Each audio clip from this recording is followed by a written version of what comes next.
स्वागत है बच्चों हमारे इस चैनल पर मनीष मिशन क्लासेस पर। देखिए आज की वीडियो में हम देखेंगे भौगोलिक खोज का पार्ट 2 भाग देखेंगे। पार्ट पहला भाग देख लिए थे भौगोलिक खोज क्या है, भौगोलिक खोज किसे कहते हैं, भौगोलिक खोज के कारण जान गए थे, भारत का खोज किस प्रकार हुआ है ना, ऐसे करके। तो ज़रा सा पहले हम पिछले अध्याय में जो पढ़े हैं उसका ज़रा सा हम देखते हैं। तो देखिए हम लोगों ने पढ़ा था कि जो भौगोलिक खोज सबसे पहले क्या है, कि भौगोलिक खोजें क्या है या फिर भौगोलिक खोज क्या कहते हैं या भौगोलिक खोज किसे कहते हैं। तो देखिए ऐसा भूभाग जिसका अस्तित्व तो इस दुनिया में है, ऐसा भूभाग जिसका अस्तित्व तो इस दुनिया में है लेकिन उस देश से हमारा कोई भी व्यापारिक संबंध स्थापित नहीं है, उसको हम क्या बोलते हैं, भौगोलिक खोजे। अभी भौगोलिक खोजे में क्या हुआ था कि भौगोलिक खोजे में ही 12 नवंबर 1492 ईस्वी को मतलब जो अमेरिका का खोज हुआ था कोलंबस साहब के नेतृत्व में, है ना। तो देखिए कहाँ से चले थे वो, मतलब स्पेन से चले थे ना, वहाँ से समझ गए। तो स्पेन से आए और स्पेन के जो महारानी थी वहाँ से उनके परमिशन लेके अपन चले थे भारत की खोज में, लेकिन उनसे मतलब नहीं मिल पाया क्योंकि उस समय दिशा सूचक यंत्र वगैरह और फिर मैपिंग वगैरह ऐसे करके नहीं था, समझ गए। भौगोलिक खोज समझ गए। जरा सा हम बताते हैं कि क्या हुआ कि 12 अक्टूबर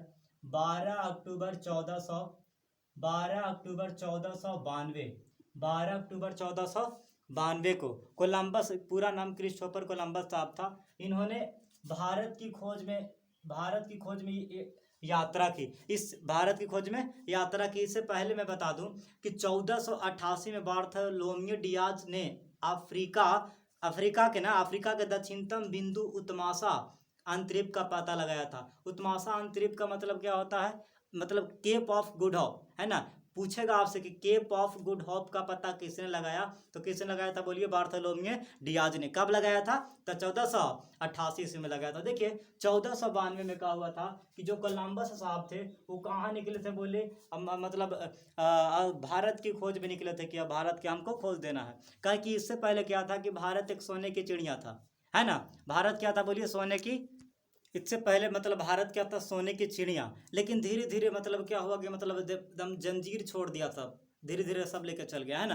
तो देखिए मैं बताता हूँ आपको कि 12 अक्टूबर 1492 में आए थे भारत खोजने, लेकिन गलती से कहाँ चल गए, अमेरिका में। और इन्होंने उसको मतलब क्या किया कि वेस्ट इंडीज नाम धर दिया। जब 1492 में पहुंचे उन्होंने कहा कि ना ये भारतीय है ना, गलती से अमेरिका तरफ, तो वहाँ जो उन्होंने नाम रख दिया था वेस्ट इंडीज नाम रख दिया था, वहाँ वेस्ट इंडीज नाम धर दिया था, इंडीज, है ना, वेस्ट इंडीज नाम धर दिया था। अब वहाँ के जो निवासी थे, वहाँ के जो मूल निवासी थे, जो लोग रहते थे, उनका नाम क्या रख दिया, रेड इंडियंस। पूछेगा आपसे इस तरीका से सवाल पूछेगा कि अमेरिका के मूल निवासियों को रेड इंडियंस किसने कहा, तो अमेरिका के मूल निवासियों को रेड इंडियंस कोलंबस साहब ने कहे। कोई दिक्कत नहीं ना। चलिए अब उसके बाद आगे हम लोग पढ़ेंगे रेड इंडियंस, है ना। रेड इंडियंस किसने कहा था, तो कोलंबस साहब, है ना, कोलंबस। अब क्या होता है कि अब आते हैं वास्को डिगामा साहब। कौन आते हैं, बोलिए, वास्को डिगामा साहब आएंगे। तब उन्होंने मतलब वास्को डिगामा साहब आएंगे और वास्को डिगामा साहब जाएंगे कितना, 20 मई 1492, 20 मई 1498 में, 1492 में कौन जाते हैं, बोलिए, ये कोलंबस साहब। अब 20 मई इतना, ये कहाँ कब पहुँचते हैं, केरल के मालाबार तट पर पहुँचते हैं 20 मई को। यह निकालते हैं भारत की खोज में कि वहाँ से मतलब जो जो चीज़ें होंगी, और इन्होंने भारत का पता अच्छा से लगा लिया। तो कहाँ गए थे, मतलब मालाबार तट पर गए और वहाँ के मतलब जो राजा थे, वहाँ की राजा से मतलब अच्छे से मुलाकात की, है ना। मतलब वहाँ के राजा से अच्छे से मुलाकात की, यूँ मतलब दिशा सूचक पहले यंत्र उतना था नहीं, है ना। तो मतलब सुलझाया था। वहाँ दक्षिण अफ्रीका में एक निवासी भारत के व्यापारी रहते थे, अब्दुल मजीद ने इन्हों मतलब क्या किया, बोलिए, एक व्यापारी थे अब्दुल मजीद जिनका नाम था, दक्षिण अफ्रीका में इनसे मुलाकात थी और उन्होंने इनका रास्ता मतलब सुलझाया। ठीक है, अब क्या होता है कि दोनों मतलब कर दिया। तो अब आगे आपको सवाल आएगा ना कि भारतीय इनका मतलब परिणाम क्या था, इनका मतलब कारण क्या था। हम इनसे कारण पहले बता दिए थे कि धीरे धीरे क्या हुआ था, मतलब जहाज रानी का विकास ऐसे करके नहीं हुआ था, है ना। अब इसका हम लोग जानेंगे, क्या बोलेंगे, बोलिए। अब हम लोग इसको जानेंगे जैसे भौगोलिक खोज के कारण परिणाम क्या क्या थे। तो नवीन आविष्कारक हुआ था, जैसे दूरबीन का आविष्कार हो गया था। दूरबीन दूरबीन का आविष्कार किसने किया था बोलिए? गैलीलियो ने ना। हाँ चलिए, गैलीलियो ने। अब उसके बाद इसी भौगोलिक खोज में ही हुआ था जहाज रानी का, मतलब पहले छोटे छोटे जहाज रहता था, तब वहाँ से जब व्यापारिक संबंध स्थापित हो गया था तो एक बड़े बड़े मतलब जहाज रानी का आविष्कार हो गया। तो जैसे मतलब पहले कम कम माल जाता था, तो अब मतलब एक एक साथ में मतलब ढेर सारा सामान जाएगा। कोई दिक्कत? यहाँ तक आप लोग को पूरे अच्छे से समझ में आ गया होगा। अब देखिए हम लोग आगे पढ़ेंगे, कारण जान गए थे, पिछले वाला वीडियो आप देख लीजिए, पिछले वाला वीडियो में पूरा अपलोड किया गया है। आज के वीडियो हम देखेंगे इनको परिणाम क्या था, मतलब इनका परिणाम क्या था, भौगोलिक खोज के परिणाम क्या आई। कारण हम लोग पढ़ लिए, अब परिणाम पढ़ेंगे इनके, फिर महत्वपूर्ण के बारे में पढ़ेंगे, क्या महत्व भौगोलिक खोज क्या महत्वपूर्ण साबित हुआ। तो हाँ एकदम हुआ, हम पहले पढ़ेंगे। तो देखिए पहला क्या था, भौगोलिक खोज के परिणाम हम जानेंगे। तो भौगोलिक खोज के परिणाम क्या था? तो पहला था व्यापार वाणिज्य की तीव्रता।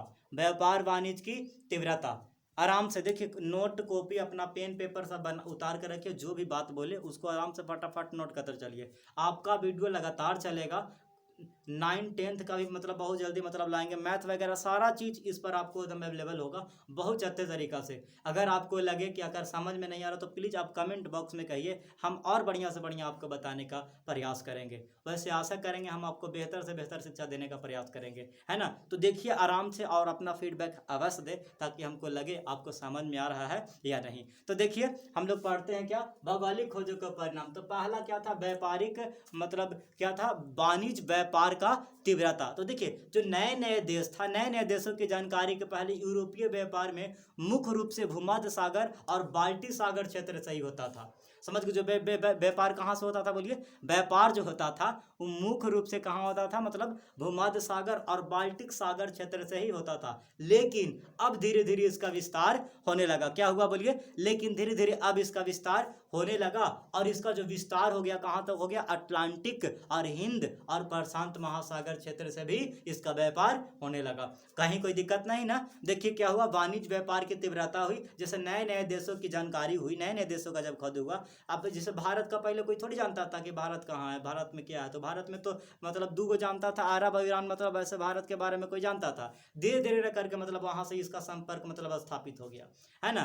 फिर धीरे धीरे करके यहाँ से ही व्यापार स्थापित होने लगा। तो क्या हुआ कि नए नए देशों की जानकारी होने लगी, और यूरोपीय जो लोग थे, यूरोपीय व्यापारी जो लोग थे, मुख्य रूप से भूमध्य सागर और मतलब बाल्टिक सागर क्षेत्र से अपना व्यापार करते थे। लेकिन धीरे धीरे इसका विस्तार क्या होता चला गया बोलिए, बढ़ते चला गया, और इसका जो विस्तार हो गया वो अटलांटिक और हिंद महासागर क्षेत्र से भी कौची होने लगा, इसका होने लगा। अब आगे क्या होता है कि अब होता है मुद्रा विकास, है ना। दूसरा परिणाम क्या हो जाता है बोलिए, मुद्रा विकास। दूसरा हो जाता है मुद्रा विकास। देखिए पहले क्या था कि पहले मुद्रा विकास नहीं था, और मुद्रा विकास के पहले पहले वस्तु विनिमय था। जैसे हमरा जो चीज़ चाहिए उसके बदले हम दूसरा चीज़ ले लेंगे, इस तरीका से मतलब था, समझ रहे हैं। फिर धीरे धीरे धीरे धीरे धीरे करते करते मतलब अगर जौन चीज़, अगर हमको जो चीज़ की आवश्यकता है वो चीज़ आपके पास नहीं है तो कैसे दे दीजिएगा। तो इस स्थिति में क्या हुआ, मुद्रा का क्या हो गया बोलिए, मुद्रा का विकास हुआ, है ना। अब उसके बाद क्या हुआ कि नगरों का, तीसरा परिणाम क्या होगा बोलिए, नगरों का उत्कर्ष। तीसरा परिणाम क्या हुआ, नगरों का उत्कर्ष। नगरों का उत्कर्ष, तीसरा परिणाम में नगरों का उत्कर्ष। अभी नगरों का उत्कर्ष क्या होता है, तो देखिए व्यापारिक नारों, है ना, व्यापारिक मतलब नगरों, जेनेवा और बेनिल का महत्व क्या था, मतलब घट गया। जो जेनेवा था और उसका जो बेनिल शहर था उसका मतलब घट गया, और जब उनके स्थान पर था तो मतलब बताया ना कि नगरों का उत्कर्ष हुआ, धीरे धीरे करते करते मतलब नया नया शहर बना। तो अब क्या हुआ कि उनके स्थान पर पेरिस आ गया, लंदन हो गया, लिस्बन हो गया, मतलब सब इसके साथ से ऐसे करके लेके गया। कोई दिक्कत, मतलब इस तरीका से बहुत सारे लोग मतलब क्या हो गए, ऐसे करके मतलब आते रहे, ठीक है। अब उसके बाद क्या हुआ कि मतलब बैंकिंग सिस्टम आ गई। क्या आ गई बोलिए, बैंकिंग सिस्टम या फिर बैंकिंग प्रणाली आ गई थी, है ना। अब तीसरा सबसे अच्छा सुविधा क्या था बोलिए, ये बैंकिंग सिस्टम। क्या था, बैंकिंग सिस्टम। Banking system. ये बैंकिंग सिस्टम क्या था कि देखिए, जैसे कुछ कुछ पहले इस समय ऐसा तो नहीं था कि लूटमार की स्थिति ज़्यादा नहीं होगी, तो मतलब जो लोग भारत से मतलब इधर भारत आते थे और भारत से जाते वक्त मतलब कुछ लोग तो रहते थे वहाँ, मतलब अपना पैसा जमा कर लेते थे और फिर उधर से आते थे तो अपना पैसा ले लेते थे, उधर वाले एरिया में मतलब पैसा रख रख के अपना जा देते थे, जिनसे क्या करते थे मतलब अपने अपने ही क्या करते थे, एक सुरक्षा महसूस करते थे। कौन लोग? बैंकिंग सिस्टम प्रणाली। देखिए, भौगोलिक खोज का परिणाम है, ठीक है, भौगोलिक खोज का व्यापारिक वाणिज्य की तीव्रता हुई, मुद्रा विकास हुआ, नगरों का उत्कर्ष हुई, है ना, नगरों का उत्कर्ष हुई, और फिर उसके बाद जो बैंकिंग सिस्टम है और बैंकिंग सिस्टम बढ़ा, बैंकिंग सिस्टम वहाँ मतलब हुआ, है ना। अब उसके बाद क्या होता है कि बहुमूल्य पदार्थों से अवगत हो गए, कुछ कुछ नए नए पदार्थ है जिनके रूप में हम लोग कोई जो लोग होते थे उनके बारे में जानते नहीं थे। बहुमूल्य क्या था अगला? बहुमूल्य पदार्थों से अवगत, बहुमूल्य पदार्थों से अवगत, बहुमूल्य पदार्थों से अवगत, मतलब कुछ कुछ नए नए पदार्थ थे तो उनसे क्या हो गए, बोले बहुमूल्य पदार्थों से अवगत हो गए। अब उसके बाद होता है उपनिवेशवाद का विस्तार। अगला देखिए, पहला पांचवा में बहुमूल्य पदार्थ, अगला जो होता है वो होता है कि मतलब उपनिवेशवाद का विकास होता है, उपनिवेशवाद का विकास, उपनिवेशवाद का उपनिवेशवाद का विकास, उपनिवेशवाद का विकास। अच्छा, ये उपनिवेशवाद क्या है? समझ गए, मतलब बहुमूल्य पदार्थों से अवगत, मतलब जो चीज से अवगत नहीं था उस चीज से मतलब अच्छी अच्छी चीजों से क्या होते रहेंगे, बोलिए, अवगत। अच्छा, स्क्रीनशॉट ले लीजिएगा। देखिए, उपनिवेशवाद का क्या होते रहा गया, बोलिए, विकास होता होता गया। तो देखिए, अब उपनिवेशवाद एक शब्द है, उपनिवेशवाद कहेंगे कि उसको, तो एकदम आराम से सुनिएगा। देखिए, उपनिवेश का उसको परिभाषा कर देंगे तो ऐसे है, जब कोई समृद्धशाली देश किसी देश पर नियंत्रण रखता है और उस देश की जितनी आर्थिक या व्यवसायिक क्रियाएं होती हैं वे समृद्धशाली देश के ऊपर नियंत्रण रखती है, या फिर समृद्धशाली देश नियंत्रण में रखता है। समझ गए? देखिए, उपनिवेशवाद एक शब्द है, उपनिवेश का क्या है, बोलिए, उपनिवेशवाद ये क्या है, एक शब्द है ना, उपनिवेशवाद एक शब्द है। और उपनिवेशवाद किसको कहेंगे, तो जब कोई समृद्धशाली देश किसी देश पर नियंत्रण रखता है और उस देश की जितनी भी आर्थिक या फिर व्यवसायिक क्रियाएं होती हैं वे समृद्धशाली देश के नियंत्रण में होती है। फॉर एग्जाम्पल, अगर हम भारत की ही बात करें तो भारत के बाद में लगभग 200 वर्षों तक जितना भी आर्थिक और व्यवसायिक क्रियाएं थी वो पूरा किसके ऊपर नियंत्रित थी, एक ब्रिटिश के ऊपर, मतलब हम लोग एक उपनिवेशवाद थे, ब्रिटिश, है ना, हम लोग भारत भी क्या था, एक उपनिवेशवाद था। जैसे जितनी भी हम लोग को जो आर्थिक होती थी और जो व्यवसायिक क्रियाएं होती थी उसका पूरा नियंत्रण एक समृद्धशाली मतलब ब्रिटिश के मतलब नियंत्रण में हो सकता है ना। समझ गए होंगे?